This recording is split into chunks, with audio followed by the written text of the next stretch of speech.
All right, I believe we are on, and we are streaming.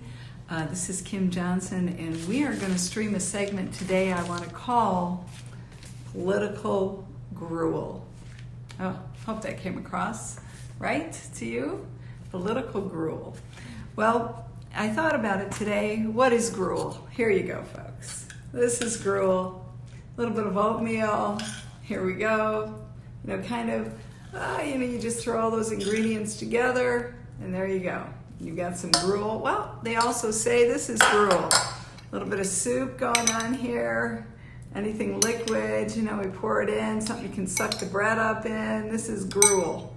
Just a hodgepodge of all kinds of ingredients and things you throw together. And I really, thought, whoa, okay, I want to do this amazing video announcing my candidacy for Congress, and I want to really make all this stuff happen, right? And here I am thinking, you know what? I'm listening to all this stuff going on. This is just a bunch of political gruel. You're just throwing all the ingredients into a pot and just hope something comes out that, the people are going to eat. There's another time in history where people were fed a lot of political gruel. In fact, slavery is consistent with all kinds of political gruel. All right? It's all kinds of gruel. We have potato gruel. We have oatmeal gruel, which is a bunch of water and, soupy potatoes. But I'm going back and I'm thinking of a couple of things on the political platform that we're listening to over the last couple of days. Number one, we've got the rise of Michael Bloomberg, who many people enjoy, really being privy and part of the Bloomberg network. They get their news, they get their stats on stocks and all of the interesting facts that are going on in the earth. So, okay. However, what we have here is we have an individual without any kind of ambiguity who is trying to buy the political gruel. He's making it, he's buying it, and he is marginalizing anyone and everyone who is not part of his elite family. So, very interesting to me. Of course he hit the nerve. I did look at the context, so what I'm saying, it's not that it is in context, but when he talked about the simplicity of what it takes to be a farmer, he hit a nerve. He had a real nerve with me. We're from the Midwest, family from Chicago, and my brother-in-law's a farmer, a big farmer, all right? Hundreds, thousands, actually, acres of land. The work that man puts in on a daily basis, the knowledge he has about soil and crops is staggering. And to put him in this condescending place, making it appear or making a statement that actually says somebody that has the kind of academic and elitist background that I have, all right? I'm a thinking person. And he said this, and he says, they don't think in the Midwest. That reminded me of a story. And because I went to New York when I was young. I was like 20 years old to work, and I was from the Midwest. And I was greeted all the time with this statement, hey, did you bring us any wheat? Is there any wheat in your pocket? And I was like, you gotta be kidding. You wouldn't have any food on your table today if we weren't putting wheat in the ground, And I remember thinking to myself, these people, this was my first introduction to New York. I was like, these people don't have a clue as to what it takes to really hoe the land and to create an infrastructure, an agricultural infrastructure, to ensure that the needs of Americans are met. It was my first introduction to the intellectual elite society. And I remember also thinking, I thought, I don't know that I want this. I loved the energy of New York. I loved the people. I mean, the people I met, they were energetic, they were visionary, they were stimulating. But the heart, it affected me so much so, I'll never forget. I was sitting in a restaurant, French restaurant in New York City. Of course, I was working in New York. And I'm having lunch, and I spoke harshly to the waiter. And after I spoke harshly to the waiter, I remember my heart, it was smitten. It was smitten. And I thought, my father taught me better than that. He taught me to respect and to honor every job, every individual, every color, every tongue, every creed, and that my job was to lift them up. I remember thinking, I don't like what I'm becoming. And it was a major aha moment, because pride is an awful, awful character trait. It causes you to say things and do things that are far beyond the code of ethics and character that you want leading you or being in your inner circle. And so, anyways, I got to thinking about this, and here I am. I'm like, I've been asked to jump into the congressional race. I don't have $1 billion, $1 million, $100,000. I'm a student, folks, that has a lot of experience, and I have a message, and I have a heart, a deep, deep heart for the American people and the American dream. And then I was thinking, all right, so here we go. You know, I don't want to put everybody into a pot of oatmeal and say, okay, this is you guys, folks, just a bunch of political gruel. That's all you are, political pawns. No. I believe in Americans. I believe that you were born with a destiny. And I believe that you have the choice and unprecedented opportunity to make that destiny come to pass. Okay, so back to Bloomberg. So here he is. He's going to get on the stage in Las Vegas, right?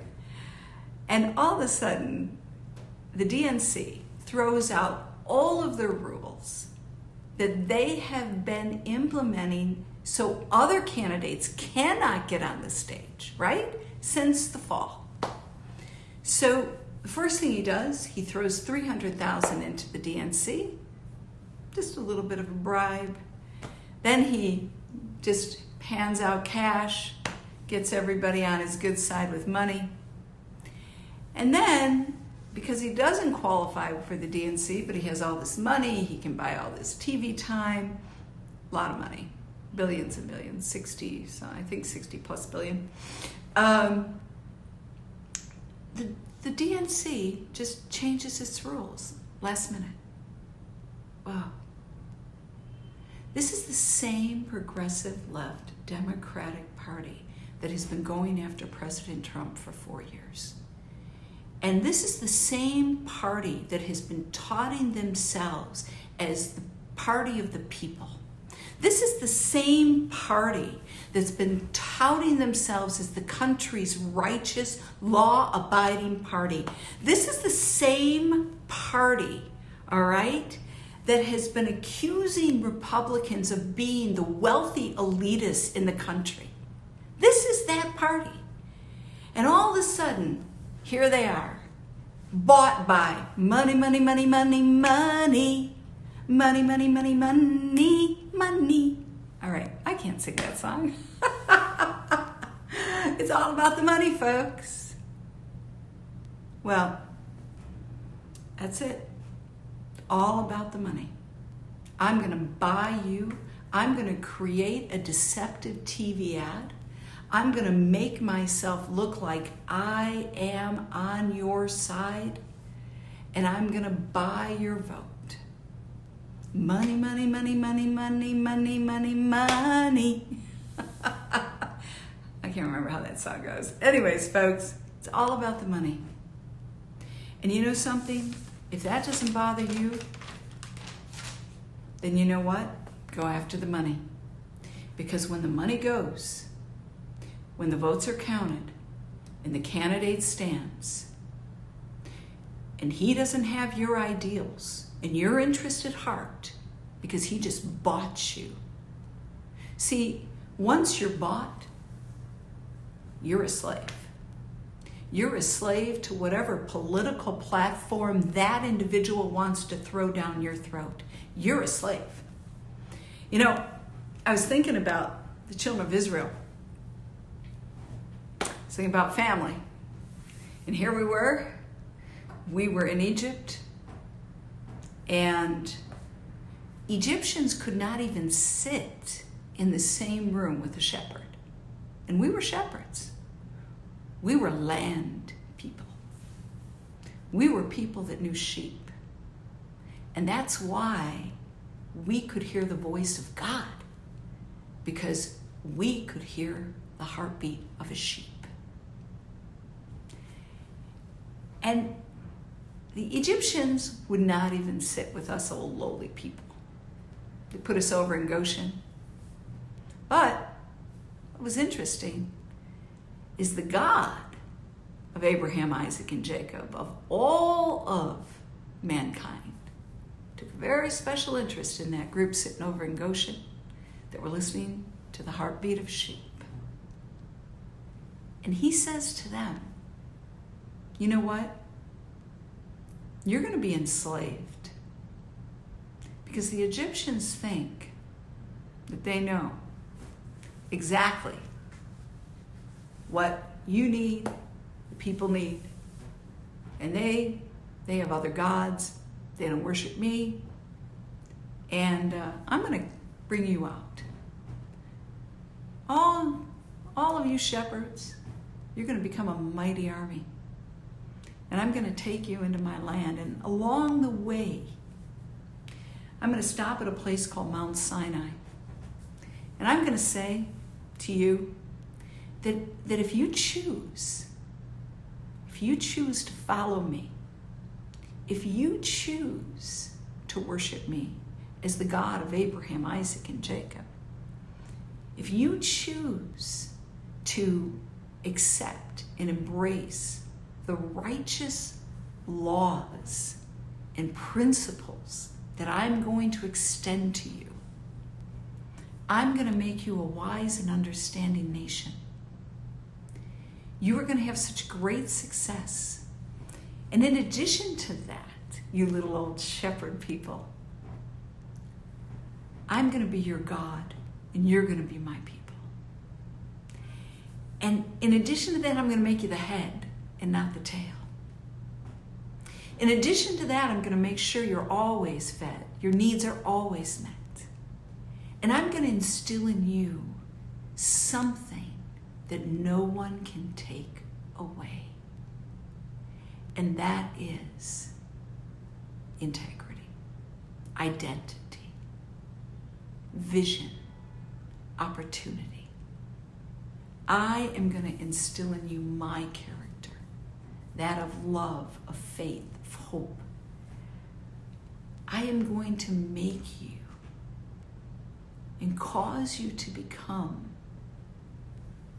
the people of the name, the embodiment of who I am. I mean, these are all just little shepherd people. You know, the kind of people that the elites don't like. Now, I'm an academic. I've done quite well academically. I'm in the upper 10%. I've graduated with honors. But one thing I see academia, it's chaotic. It's godless. It doesn't understand the needs of people. It tries to marginalize ethics, integrity. And you know what? That is just a bunch of political gruel. Because people are the purpose of life. People are the purpose of God. People are the reason why we exist. How can we serve you? How can we lift you? How can we help you achieve your goal, your destiny? That is our purpose. I don't want to buy anybody's vote. But what I do want is I want to make somebody's life better. Across every tongue, every creed, and every nation. I want to see people free, enjoying liberty, having the opportunity to truly live, and the ability to have the economic freedom to enjoy happiness, or be and enjoy a physical happiness. You know, we can always have happiness in the heart. It doesn't take a lot of materialism to be happy. But opportunity, definitely, challenge and opportunity is really the crux behind an accomplishment, the crux behind a very happy society. When we all care about each other, take care of each other, and in addition to that, bring opportunity to be able to thrive. So this was my take on the political gruel today. You know, I thought, well, you can buy elections. I don't want to buy anything. I don't want to buy people's vote. I want to win people's vote. I don't want to buy people. I want to serve people.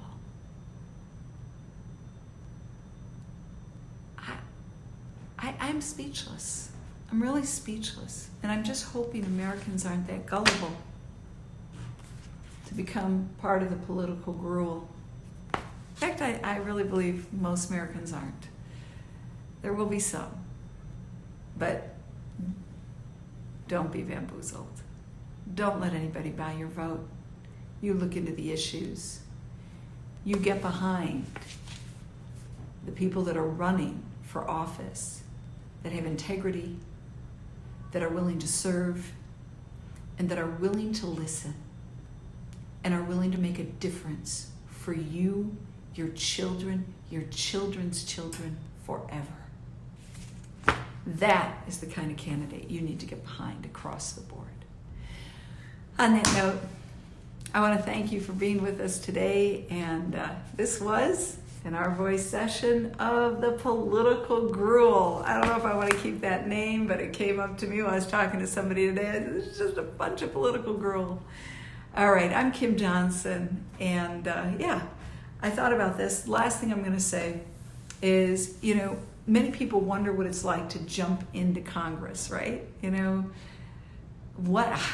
I have so many friends, they say, man, I wouldn't do it. I have so many skeletons in the closet. I'm like, oh God, well, I have so many skeletons too, but then I'm an American. You know what? One of the most beautiful things about America is that we can continue to move toward our destiny even with skeletons in the closet. I think it's awful. I'll talk about that another time. I think it's awful. The way people are biting and devouring each other and trying to discover all of the awful things, or things they think are awful, that are in the lives of others, and then using it against them. I think that's a disgrace. And I'm sure many, many of you think the same thing. It's a disgrace. And what I've learned in life, that if you bite and devour one another, you will be destroyed by one another. What I also learned is whatever you judge and whatever you say about somebody else will come back on you. And you know what?